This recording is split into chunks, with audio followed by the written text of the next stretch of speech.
Chers amis, chers camarades, contrairement à ce que pouvait laisser entendre la fin de la précédente séance, nous n'allons pas passer à l'ouverture d'une direction politique nationale du PSU. Je vous proposerai de la commencer, cette quatrième séance, par une observation personnelle, car je fête un anniversaire. C'est pour moi le 50e anniversaire de mon entrée au PSU, pas n'importe où, à la 6e section, celle de Michel Rocard, pas avec n'importe qui, avec André Larquier, qui était là ce matin, Tony Dreyfus, Dominique Vallon, et à l'instigation de Claude Neuschwander, qui déjà m'avait amené au club Jean Moulin. Ce qui veut dire que maintenant, c'est un bébé Rocard qui va vous parler. Mis à part cette notation, je dois dire que lorsque Roger m'a proposé de jouer le rôle de médiateur de cette séance, j'ai beaucoup hésité. J'ai beaucoup hésité parce que, à l'inverse de mes trois prédécesseurs, je ne me sentais pas de qualité particulière. À l'inverse de Michel Perrault, je ne suis pas historien, encore que, en novembre 1969, je me suis lancé dans la rédaction d'un PSU Documentation, qui était le premier sur l'histoire du PSU à destination des milliers de militants qui nous avaient rejoints et qui n'a pas suscité de polémique. Encore que aussi, 11 ans après, maniant cette fois la colle et le pinceau et les ciseaux plutôt, et avec la collaboration d'Élie Kagan pour les illustrations, j'ai sorti l'album Mémoire d'espoir sur l'histoire des 20 ans du PSU, à une époque où l'espoir commençait à sérieusement battre de l'aile. Et puis vous l'avez vu tout à l'heure, on a diffusé pour cette séance un petit tableau que j'avais fabriqué avec Bernard, sans penser qu'il vous serait distribué et qui comporte quelques coquilles, comme le faisait remarquer Abraham Béard tout à l'heure, car ce n'est pas en 1974 que Michel Rocard a adhéré au PSU avec... voilà. Donc, voilà une première limite. Deuxième limite, à l'inverse de Robert Chapuis, je n'ai jamais été un dirigeant très influent du PSU. Bien sûr, j'ai été appelé par Michel Rocard à la DPN au congrès de Dijon, à ma grande surprise, et j'en retiens surtout les diatribes enflammées, dont quelques-unes me rendaient très fatigué, d'autant qu'elles se conjuguaient pour les migraines avec la tabagie qui régnait dans la salle. J'ai été aussi au bureau national du PSU, pas très longtemps, et je ne sais même plus très bien à quelle date. Je me rappelle qu'au premier étage de la rue Mademoiselle, on se battait un peu pour avoir des chaises à 4 pieds, et qu'il fallait en plus éviter les trous du plancher. Mis à part ça, je veux dire, je ne pourrais pas vous en raconter beaucoup plus. Je ne suis pas non plus, comme Martine Frachon, je n'ai jamais été élu ni national ni local, mais j'ai quand même été, là encore, par un hasard qui a fait que Gilbert Declercq a refusé d'accepter l'étiquette PSU à Nantes en 1968, j'ai été candidat parce que Eurgon voulait des candidats partout et puis parce que Michel Rocard voulait quand même en choisir quelques-uns. Et finalement, cette expérience en valait bien d'autres. Après, en dépit de ces limites, j'ai quand même accepté la mission que Roger me confiait. Je l'ai fait parce que, même si après 68, après 81, je n'ai pas, comme Martine Frachon, eu des sièges électoraux, ou comme Robert Chapuis et Michel Mouzel, eu des fonctions quasi ministérielles, j'ai commencé, et ça n'était pas facile, parce que le fait d'être perçu comme rocardien par les mitterrandistes et par gauchiste par les rocardiens n'allait pas de soi. Mais j'ai enchaîné tout un ensemble d'expériences qui m'ont laissé, je dois vous avouer, beaucoup peu de temps pour réfléchir au passé, sans oublier les idéaux que nous avions ensemble portés. Et j'ai vu là toutes les difficultés de l'entreprise. Difficultés pour imaginer une politique culturelle de gauche, en dépit de quelques camarades que j'ai fait venir à ce moment-là autour de nous.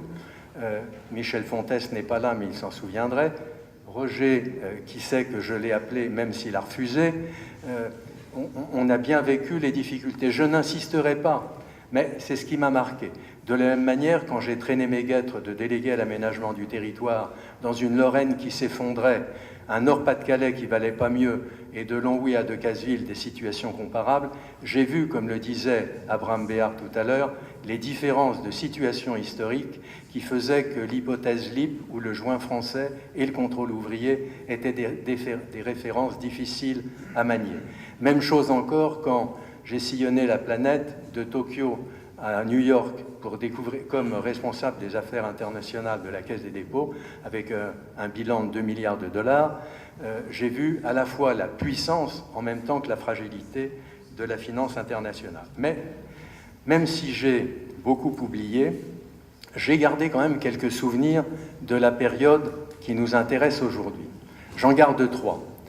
Le premier, c'est que, dans une situation un peu comparable, j'ai présenté en janvier 67 le rapport du Bureau national dirigé par Michel Rocard, qui a été approuvé par une faible majorité, avec encore moins de noms, mais surtout une grande majorité de ne participant pas au vote ou d'abstention, ce qui n'était pas glorieux et qui préparait le congrès de Lille, sur lequel je n'insisterai pas, je suis persuadé qu'il sera au cœur de nos discussions. Et puis, 2 ans après, je me rappelle avoir prononcé au congrès de Toulouse un discours dont j'ai retrouvé le manuscrit et dont la structure m'a impressionné, mais dont le contenu me laisse encore aujourd'hui perplexe.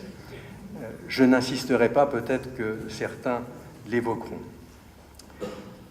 L'expérience qui m'a surtout marqué au cours de cette période, c'est celle du secteur formation. Michel Rocard m'en avait passé le relais en juin 68, ça n'était pas indifférent, et j'ai essayé, en très fort accord avec lui, à travers nos PSU documentation, dont certains ici se souviennent sans doute, de rester fidèle à ce qui était notre intention initiale, c'est de ne jamais décrocher de l'analyse rigoureuse des faits et des situations en liant malgré tout à la perspective historique de la transition. Ça a été extrêmement difficile, plus ou moins réussi, mais c'est ce qui faisait pour moi mon profond accord avec Michel Rocard et ce qui, à mains égards, est resté la constante du PSU. Deuxième élément, certains s'en souviennent, les stages d'Aiguillon. L'un d'entre eux, où Michel Rocard joue aux échecs avec Emmanuel Terret, est resté dans les esprits. Et puis le reste qui est plus important, mais dont on se souvient moins facilement, ce sont les innombrables réunions, quelquefois avec 6, 7, 12 militants en province de formation, qui se terminaient par le fait de dormir dans la chambre du fils dont on passait le confort ou sur le canapé du salon. Voilà, conscient de mes limites par rapport aux autres médiateurs, je voudrais simplement évoquer le fait, je me retrouve dans les petits papiers, oui, si finalement j'ai accepté la proposition de Roger, c'est, je vous l'avoue, aussi pour une motivation personnelle. Parce que finalement, enfant de Rocard, rentré en 67, rétrospectivement, je me suis souvent demandé pourquoi je m'en étais à ce point écarté.